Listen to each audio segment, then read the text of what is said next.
Hello dosto, this is Abhishek here. So today we are going to learn about data import wizard. In the last video we have talked about like how many tools available in Salesforce to make data management. Okay, so in this video we will talk about like what is data import wizard.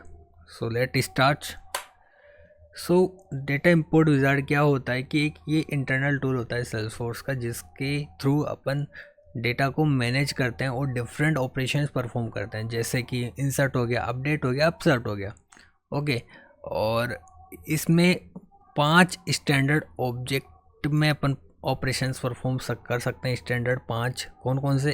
Account हो गया, contact हो गया, campaign members हो गया, solution हो गया और Leeds हो गए। ये 5 स्टैंडर्ड ऑब्जेक्ट के अंदर ही अपन ये जो ऑपरेशन है वो परफॉर्म कर सकते हैं। साथ ही साथ जितने भी कस्टम ऑब्जेक्ट हैं उनके अंदर परफॉर्म कर सकते हैं ऑपरेशंस। और ये जो जब भी ऑपरेशन परफॉर्म किया जाता है तो डुप्लीकेशन को ये चेकआउट कर लेता है, यानी डुप्लीकेट मिलते हैं उसको इग्नोर मार देता है। सो लाइक डिटेल में देखते हैं क्या होता है data management. So this is internal tool which is available in Salesforce. So क्या मिलेगा? सेटअप पे जाके आपको क्विक फाइंड में सर्च करना है data import wizard. Next point, let us import data in 5 standard objects such as contact, lead, campaign member, solution and account as well as data in custom object.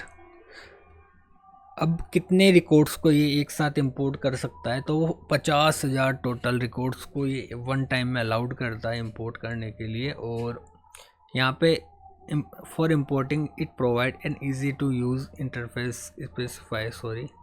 Specify the configuration parameters, data source and field mapping that map the field name in your import. Mapping अच्छी provide करा देता है UI के through, और which is help in like importing the records.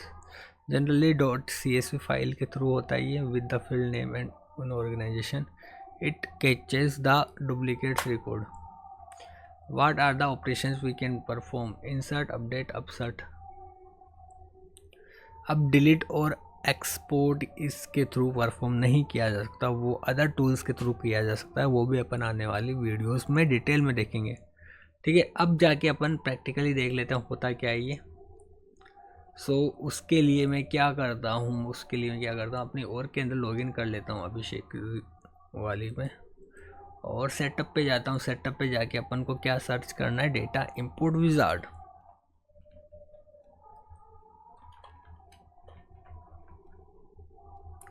Data import wizard अपन को search करना है।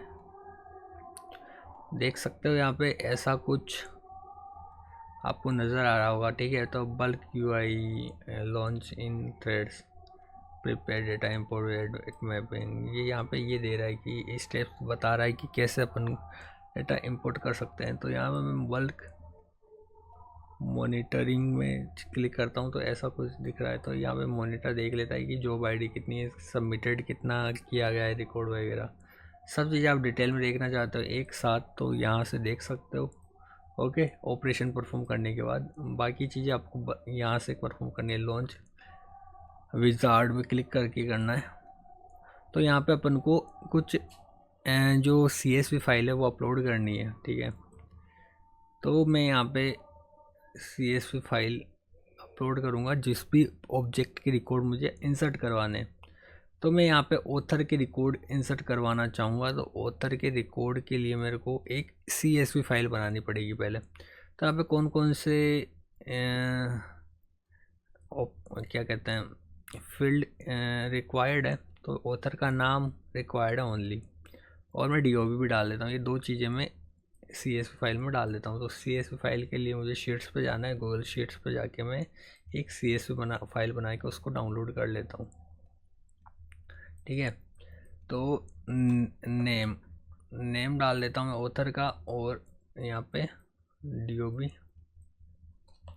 DOB that's it. Test author first,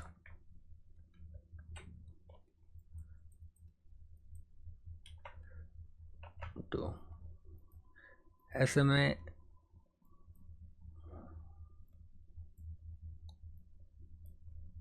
15 record यहाँ पे डाल रहा हूँ और डेट ऑफ बर्थ मैं दे देता हूँ 2/2/1995। ठीक है, 02/02/1994।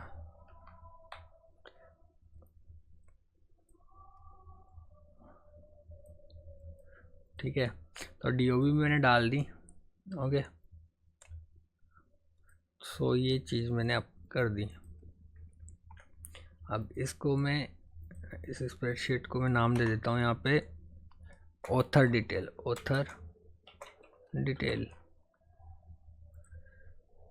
और इसको मैं डाउनलोड कर लेता हूँ यहाँ पे CSV फाइल इसकी। ठीक है, XL ये भी फाइल डाउनलोड कर सकते हो, CSV भी कर सकते हो, आपको जो मर्जी हो वो डाउनलोड करो।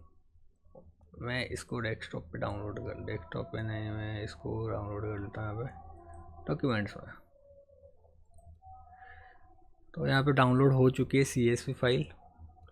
अब मुझे वापस अपने उस पे जाना है। ओके, जो रिक्वायर्ड फील्ड है वो तो आपको डालने ही पड़ेंगे, अदरवाइज़ एरर आ जाएगी और आपका जो इंपोर्ट है वो नहीं होगा।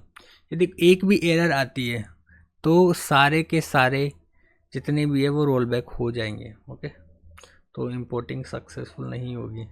तो मुझे ऑथर पे क्लिक करना है। यहाँ पे देखो, यहाँ पे पहले स्टैंडर्ड ऑब्जेक्ट है, कस्टम ऑब्जेक्ट। स्टैंडर्ड में आपके पास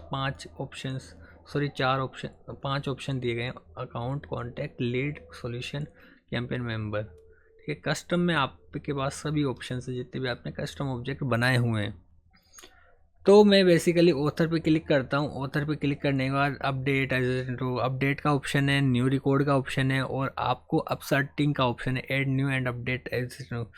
तो मैं अभी के लिए न्यू रिकॉर्ड पे क्लिक कर देता हूँ। यहाँ पे मैच बाय, अब मैच बाय ये ऑटोमेटिक डिटेच कर लेगा।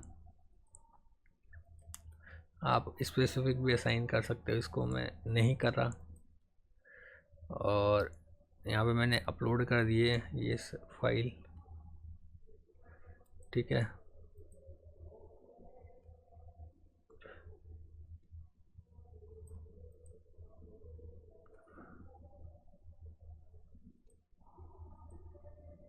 नेक्स्ट पे क्लिक करता हूँ मैं। नेक्स्ट पे क्लिक करने के बाद देख सकते हो आप ऑथर नेम, यहाँ पे CSV हेडर, यहाँ पे ऑटोमेटिक भी थोड़ा बहुत कर रहा है ये। तो ये एग्जैक्ट सही कर रहा है। यदि सही नहीं कर रहा हो तो आप चेंज पे जाके यहाँ पे क्लिक करके उसको चेंजेस कर सकते हो, जो ऊपर हमने नाम दिया था वो और ये वाला। ठीक है, तो यहाँ पे सेल्सफोर्स ऑब्जेक्ट की मैपिंग किससे करवा रहा है, CSV हेडर से। और ये चीज़ सही मैच ना करे तो आप यहाँ से कर सकते हो। तो ये एक तरीके से मैपिंग हो गई। ठीक है, तो मैपिंग आपको ठीक तरीके से करानी है, तभी आपका जो रिकॉर्ड है वो अच्छी तरीके से इंसर्ट हो पाएगा। सो ये हो गए दो फील्ड मैपिंग हो गई। यहाँ पे अनमैपिंग का एक भी फील्ड नहीं बचा। स्टार्ट इंपोर्टिंग पे क्लिक करते हैं तो congratulation your import is starting. ठीक है, ओके पे क्लिक कर रहा हूँ मैं।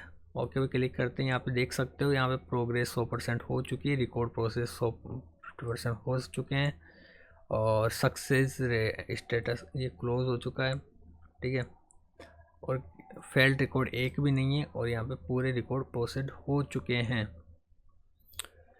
अब देखते हैं कि रिकॉर्ड एक्चुअल में इंसर्ट भी हुए या नहीं हुए। तो मैं यहाँ पे जाके ऑल पे क्लिक करता हूँ। ऑल पे क्लिक करते देख सकते हो आप यहाँ पे टोटल रिकॉर्ड्स यहाँ पे आपके हो चुके हैं अपडेट। ओके,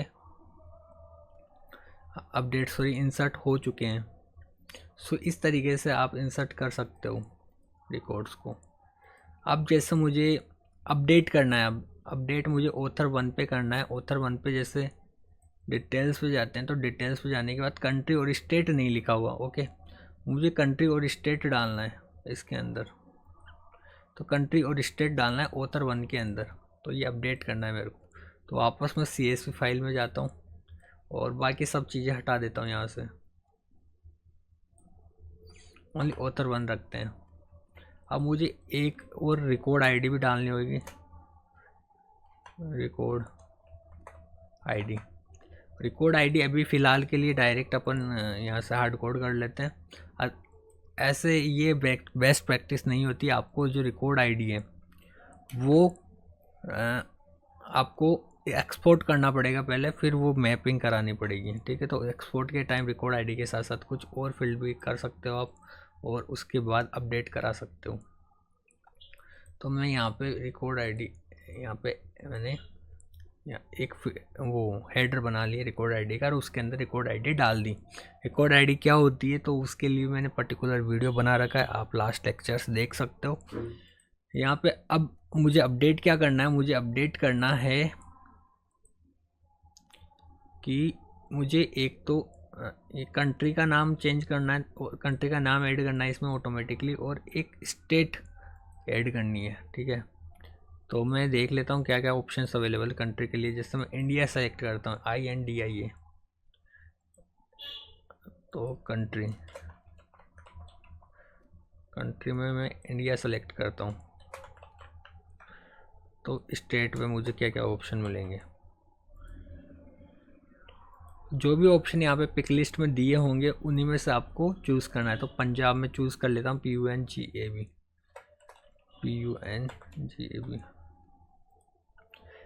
और यहाँ पे मैं ऑथर डिटेल अपडेट इसका नाम दे देता हूँ, नई शीट का CSV मैंने डाउनलोड कर ली। अपडेट शीट, दोबारा जाते हैं अपन बल्क API में, और अब की बार अपसेट करने की ट्राई करते हैं, सॉरी अपडेट करने की ट्राई करते हैं। अपसेट भी सेम है, आप बाकी के चेंजेस नहीं करते और सेम टू सेम रखते तो वो अपसेट हो जाता, वो तो कोई दिक्कत नहीं है। बाकी मैं एक चीज़ करके ट्राई बता देता हूँ आपको, अपडेट एग्जिस्टिंग रिकॉर्ड, ठीक है। तो CSV में अपलोड करता हूँ, यहाँ पे CSV अपलोड करने के बाद जाएंगे दोबारा अनमैप, रिकॉर्ड आईडी अनमैप। तो रिकॉर्ड आईडी यहाँ पे आपको डालनी है, तो रिकॉर्ड ओनर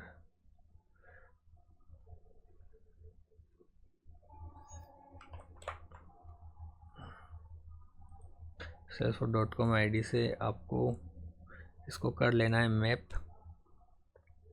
ठीक है। कंट्री हो गया, स्टेट हो गया, नेक्स्ट पे क्लिक करते हैं, स्टार्ट मैपिंग। तो यहाँ पे बल्क API हो चुकी है आई गेस, जहाँ तक है, और फिर रिकॉर्ड एक भी नहीं है। अब जाके वापस देखते हैं कि अपना जो रिकॉर्ड है वो अपडेट हुआ भी है या नहीं हुआ। टेक्स्ट ऑथर 1, तो आई होप हो गया होगा ये। देखो इंडिया और पंजाब अपडेट हो चुके हैं। तो दोस्तों इसी तरीके से आप अपसेट परफॉर्म कर सकते हो, और अपसेट और ये अपडेट के लिए आपको आईडी की नीड होती है, डिलीट करने के लिए भी आईडी की नीड होती है, रिकॉर्ड आईडी की नीड होती है। तो ऐसे इस तरीके से अपन डेटा इंपोर्ट विजार्ड का यूज़ कर सकते हैं। ओनली 3 ऑपरेशंस के लिए इंपोर्ट करा सकते हैं, और इसमें इंपोर्ट में आप अब इंसर्ट करा सकते हो, अपडेट करा सकते हो, और एक अपसेट करा सकते हो। 3 ऑपरेशन परफॉर्म कर सकते हो। काफ़ी इजी टू यूज़ है, अच्छा इंटरफेस है, मैपिंग करा सकते हो फील्ड्स की, ओके। और ये चीज़ें होती हैं इम्पोर्टेंट, और आई होप समझ में आई होगी। कोई भी डाउट हो तो दोस्तों आप कमेंट बॉक्स में लिख सकते हो, मैं आपके कमेंट का ज़रूर रिप्लाई करूँगा।